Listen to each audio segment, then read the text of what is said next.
Bonjour et bienvenue sur ma chaîne. Aujourd'hui, je vais faire une première vidéo pour une série de vidéos d'une conception d'un hangar en structure métallique. On va faire une structure simple, on va pas se compliquer la vie. Mais quand même, on va s'arranger de faire tout, du début jusqu'à la fin. On commence, comme vous le voyez ici, l'espace de travail est vide, donc on n'a rien fait jusqu'au moment où on va générer tout ce qui est plan ou document, liste et tout le reste. Alors, je vais directement commencer, mais d'abord avant de commencer, je vais vous demander de liker la vidéo pour ne pas oublier après, de activer les notifications pour ne rien rater et surtout de vous abonner sur ma chaîne Coco Camoso. Alors, directement, je vais commencer par l'implantation de la structure, positionner là où on va fixer notre structure. Pour cela, je vais utiliser l'outil grille. C'est l'outil que vous voyez ici, mais vous pouvez aussi le voir dans l'objet, juste ici au début, vous pouvez voir, il y a les outils grille. Mais nous, ce qu'on va utiliser, c'est l'outil rectangulaire grille. Ici, on va pas entrer en détail dans d'autres, on va faire d'autres vidéos. D'ailleurs, il y a une vidéo où j'ai déjà parlé de comment faire une grille de construction. Alors, j'ai sélectionné l'outil grille et là, je vais me positionner n'importe où, là où je veux. D'abord, il faut savoir que l'outil grille va créer une grille de construction dans notre plan XY.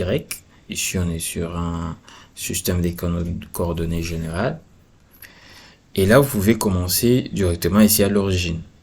Mais il ne faut pas venir cliquer ici. C'est mieux de spécifier le point d'origine. Vous mettez 0, le coordonnées d'origine, 0, 0, et directement, il va se positionner ici. Mais nous, c'est pas ce qu'on va faire. On va se positionner n'importe où en cliquant dans l'espace du travail. Ici, par exemple. Et là, vous voyez le diagonal de notre, comme on a pris l'outil rectangulaire, le diagonal du rectangle de notre grille de construction rectangulaire, c'est ce que vous voyez maintenant. Et pour spécifier le second point, je n'ai que juste à insérer la valeur du pignon et du long pas. Et donc, notre pignon sera en X et long pas en Y. Et notre pignon est de 18 mètres.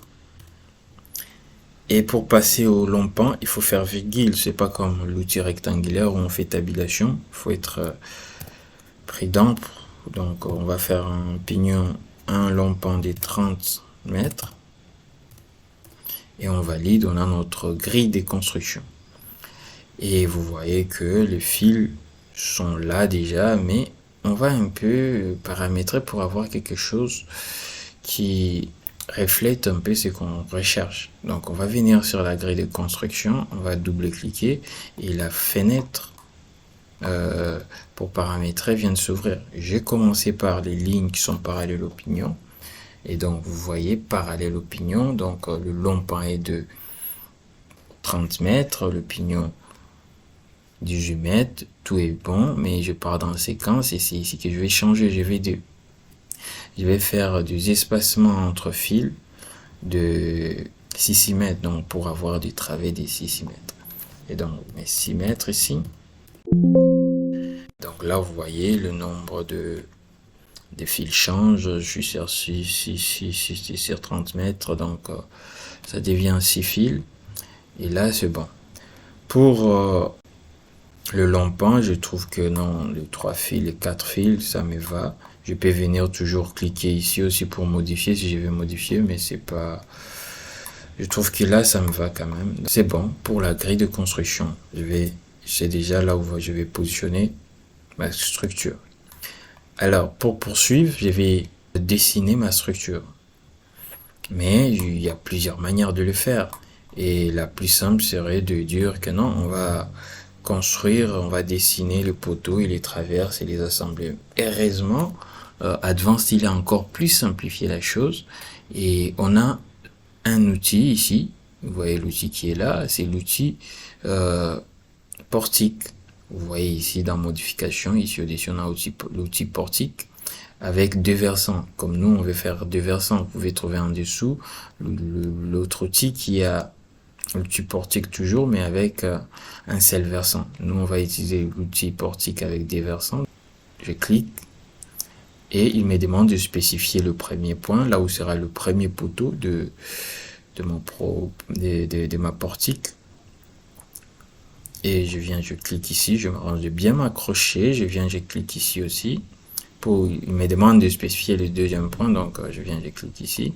Puis il me demande de spécifier là où sera ma fêtière. La fêtière sera juste ici au milieu, donc je clique ici.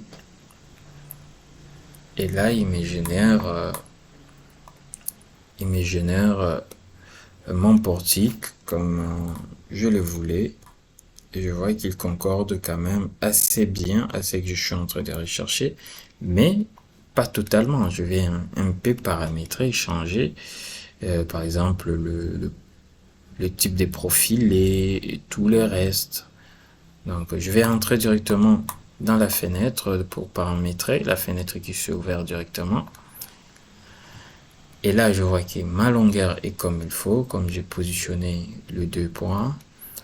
La hauteur, pas vraiment ce que je veux, mais c'est pas la hauteur au niveau du fêtage que je vais changer, mais au niveau de la sablière, parce que c'est la longueur qui est généralement la longueur utile. Donc, je vais mettre à 6 mètres. Je peux venir, je change la hauteur au niveau du fêtage pour augmenter soit 1 mètre, ça dépend de vous, mais moi je vais plutôt jouer avec l'angle, l'angle de la pointe, je vais mettre 8 degrés. Là, ça me convient. Et donc, je vois qu'il y a d'autres paramètres, ça me convient aussi, mais si vous voulez, vous pouvez aussi changer tout ce qui est là. Je passe dans profiler, donc je vais changer les types de profilés que j'ai ici. Donc ici, j'ai la possibilité soit d'avoir des poteaux qui ne sont pas identiques, donc je décoche ici, mais moi je vais des poteaux qui seront identiques de deux côtés. Je vais changer, je vois qu'un poteau de IPE des 170 me convient, mais je vais quand même augmenter aussi. Je vais changer ma traverse, je vais aussi la mettre à 70 et 270. Et je vois que non, ça me convient très bien.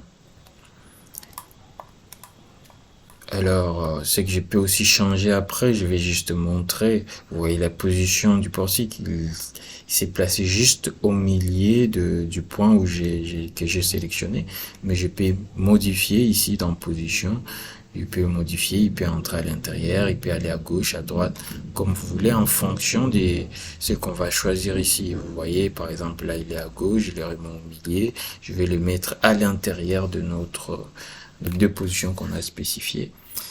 Donc, c'est un peu ça, en gros, pour l'outil portique. Alors, là, j'ai créé mon portique et je vais passer quand même dans réaliste, vue personnalisée réaliste pour bien voir la chose. Ici, vous voyez, je m'ai profilé, mais ce n'est pas assemblé. Donc, je vais créer les assemblages au niveau du sablière, entre poteaux traverses et aussi au niveau du fêtage. Et pour créer les assemblages dans Advanced, on utilise le gestionnaire d'assemblage qui est ici. Nous allons directement commencer par l'assemblage poteau-poutre, l'assemblage entre le poteau et la traverse. Donc on part dans gestionnaire d'assemblage, on vient sur poteau-poutre. Ici poteau-poutre, on va prendre l'encastrement avec jarret. On clique sur encastrement avec jarret. N'oublie pas de cliquer sur l'étoile pour ajouter ça dans le favori ici. Comme vous voyez, moi j'ai beaucoup ce sont les assemblages que j'utilise souvent, donc ils sont à portée de main et pour ne pas aller chercher à tout moment. Mais vous pouvez les retrouver dans poteau-poutre. Donc, je vais commencer par cliquer sur le poteau. Je valide, soit avec clic droit, ou soit avec espace ou entrée. Puis je vais faire encore clic gauche pour sélectionner la traverse. Je valide aussi avec clic droit. Et là, il va me générer l'assemblage. Et là, l'assemblage est là et la fenêtre pour paramétrer mon assemblage. Donc vous voyez que c'est un peu comme je voulais, mais je vais changer certaines choses. Je vais ajouter des raidisseurs et aussi des boulons. Et vous voyez que c'est comme si notre platine, la platine déborde. Elle déborde un peu. Donc on va modifier tout ça. Pour cela, on commence directement, on part dans gestionnaire. Dans généralité, je m'excuse. Et ici, c'est qu'on va faire, on sait que non, la hauteur ça va parce qu'on est déjà à 270, donc ça va. Mais on peut ajouter quand même, on peut ajouter un chanfrein. Chanfrein ici, et chanfrein ici. Et donc, à part ça, tout est bon ici, donc on peut traverser. On va pas ajouter de plaque de renfort pour les jarrets. Console non plus, on va pas ajouter. La platine, on va la laisser à 12 d'épaisseur. On va quand même diminuer sa largeur parce qu'elle était si grande. On va se tourner pour avoir une bonne position.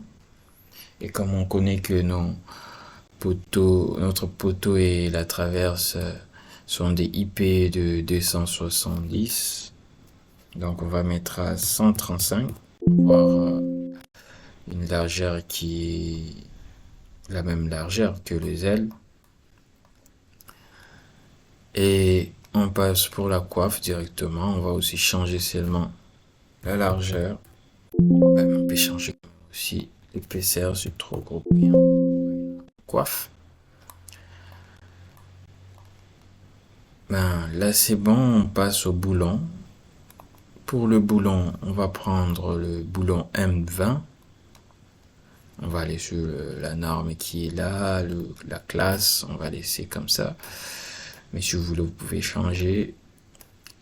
Le groupe des boulons, on va prendre le premier groupe, 3 boulons dans le premier groupe qu'on va espacer de 70. D'ailleurs, ça serait mieux d'espacer de 75. On peut voir si ça ne va pas déranger lors de la mise en œuvre. Oui, on peut réaliser ça très bien. Les clés peuvent passer sans problème. Et en dessous, on va faire l'espacement des 70. Je trouve que ça me va comme ça. Je continue la soudure. On va laisser l'épaisseur de 4. Et pour le plaque, on va pas ajouter. Et là, ça me va. Je vais laisser comme ça. Je ferme la fenêtre. C'est déjà bon. À ce niveau, on va s'arrêter un peu et la suite, ça sera dans d'autres vidéos qu'on va dupliquer l'assemblage qu'on a déjà créé de ce côté. On va créer l'assemblage au niveau du fêtage et aussi au niveau de pied de poteau. Donc, on se revoit dans l'autre vidéo. Merci beaucoup.